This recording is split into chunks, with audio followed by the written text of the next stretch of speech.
February 2008. Boy, am I having tooth troubles. I've been down to Mexico to have another tooth extracted this afternoon. Dang, it looks like I may be headed for dentures. Hope not. But got a hole back there this time. Don't know if I'm going to pay to have it. Well, they don't really want to bridge it. They want to do an implant. I'm not too sold on the idea of implants. So I'm going to try with a hole in my head back there and see how I can get along. Maybe I'll eat soup through a straw. I don't know. Kind of proud of my flowers. Just had to cut back the roses. They say here in Arizona, trim them clear back to the few stalks, both in January and in July.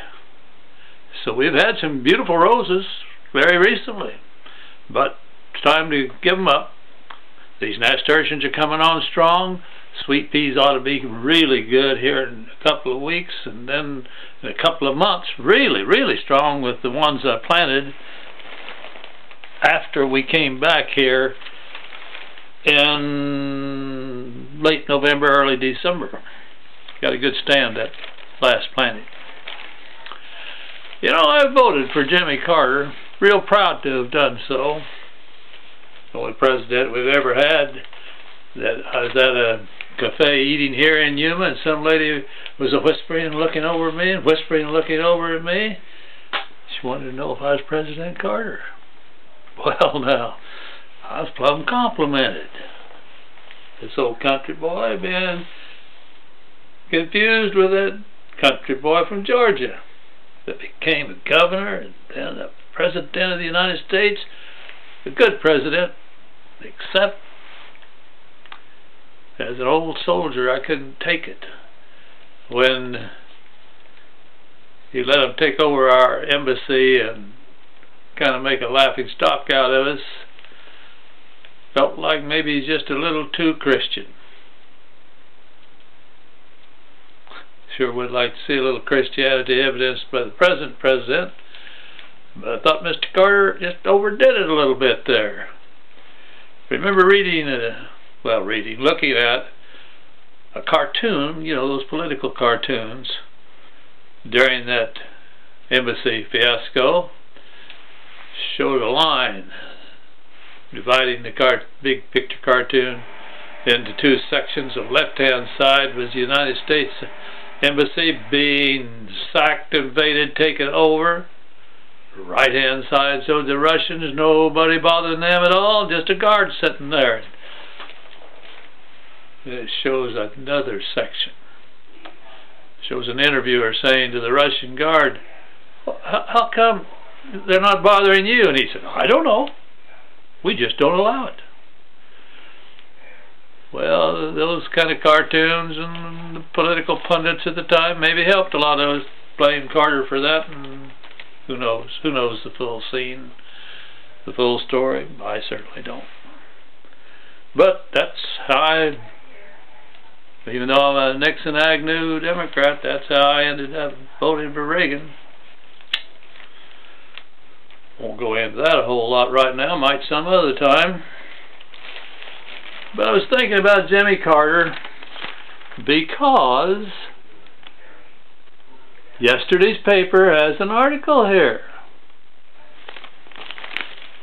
Carter convenes moderate Baptist meeting. I grew up going to a little Baptist church. Not a very educated minister. That's the one place where I heard all that hate preached against Catholics. But certainly I believe in the Baptist doctrine. Once saved, you're saved. You can be a backslider, but if you've confessed, you might be on the wrong side of the tracks in heaven, but I believe you'll get there. You accept that message from Jesus to come to Him. But I sure haven't been happy with the radical right, to me ignorant preachers that make that old Baptist preacher I had at Milton, Kansas maybe look halfway educated and smart. Imagine a group that would even have a leader of it pray for the death of a Supreme Court justice so that his politically oriented choice could be put on the Supreme Court. Well, this says, headline Atlanta,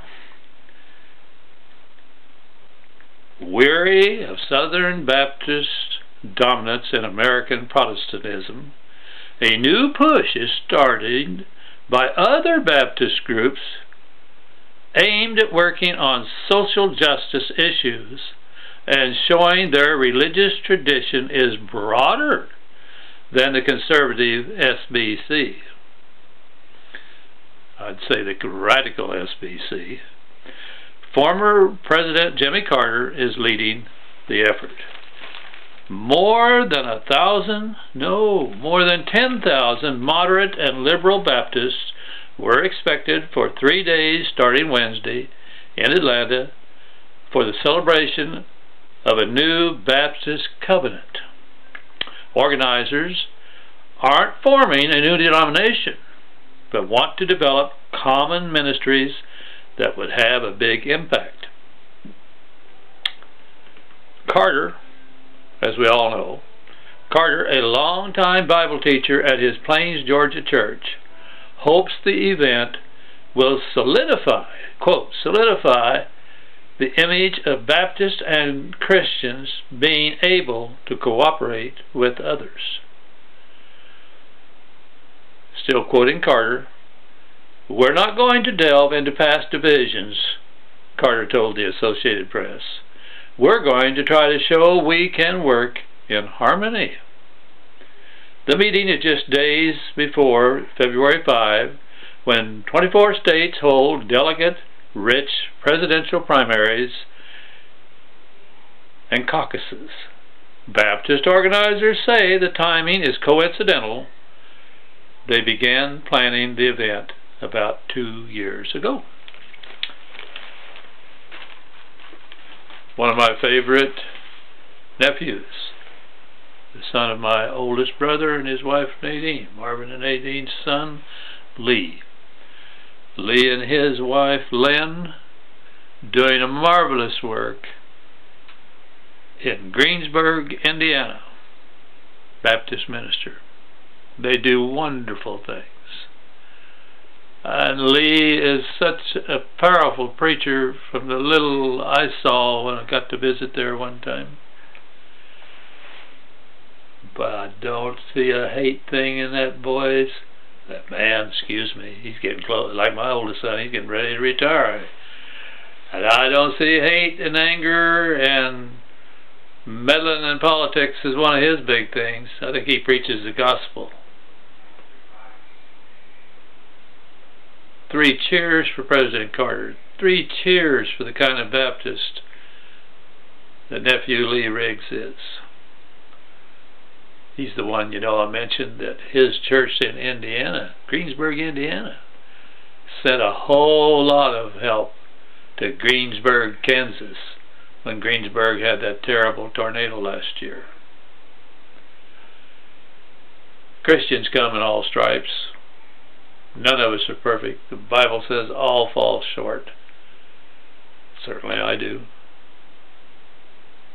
But I think President Carter, ex-President Carter now, has done probably the greatest job as an ex-president of having a positive influence on our world at home and our world around the world. 3 cheers for the Baptists and for President Carter.